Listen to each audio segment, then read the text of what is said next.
Representative Jim Moeller has been elected Speaker Pro Tem. Will Representative Jacks escort Speaker Pro Tem Jim Moeller to the rostrum?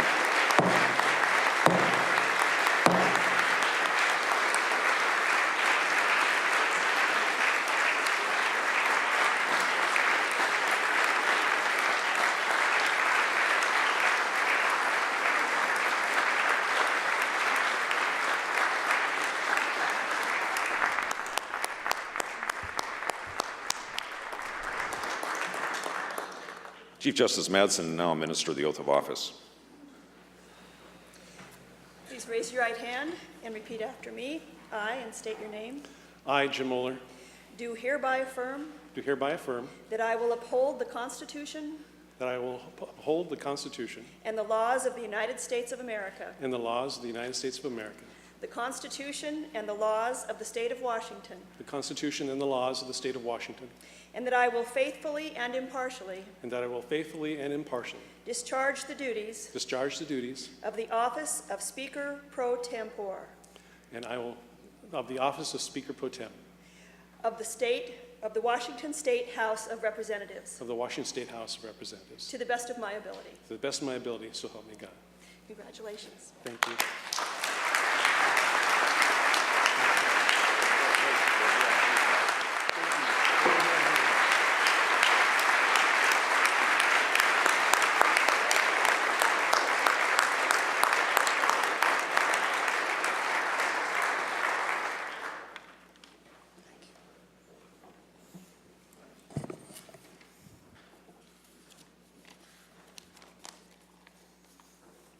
Thank you, and thank you, Representative Jacks, for your kind words.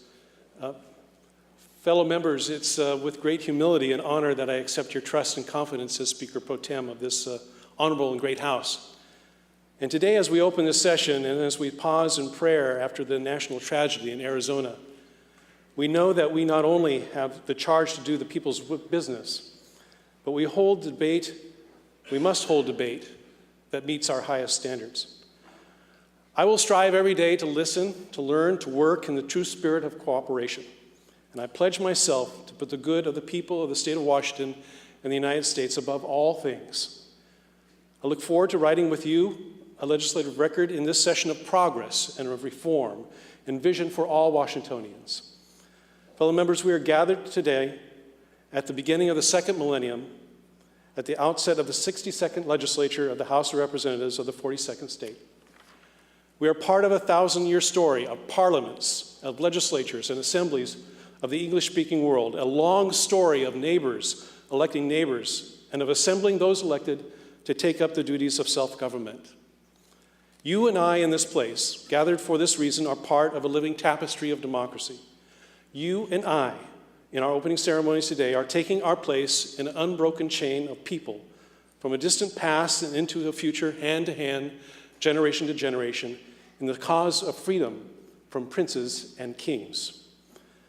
And now that long unflickering light shines on we who are gathered here today. 100 generations turn their gaze on us as we prepare to take up the charge. It would be easy for anyone entering office today or coming back to this place, having been reconfirmed by the voters, to be overwhelmed by the scale of the issues we face. We have witnessed whole nations humbled by the economic forces beyond their control.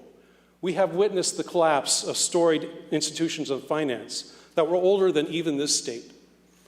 Everyone here, having so recently asked for the votes of the people, has witnessed the economic condition of our constituents, our friends, and families. The Great Recession is blind to party, region, creed, or orientation. No one has been immune from the recession's awesome sweeping scale. And every part of the state struggles with those twin ugly siblings of unemployment and underemployment. We might take comfort in observing that the economic fire, which raged completely out of control when we gathered here in January 2009, is now out. But the crisis remains. The damage was widespread, and the danger of a new flare-up also remains. A long period of rebuilding now begins. But fellow members, perhaps at least for today, we might reflect on this moment in a span of a much longer history and story of this state, our nation, and the long traditions of freedom that this great House represents. Over and across the oceans and over and across the centuries, those who came before us faced down more and still managed to build a better place. In each of these great challenges, there were new beginnings. We are the children of those birth pains. This is our inheritance, this amazing state filled with hardworking and bright people.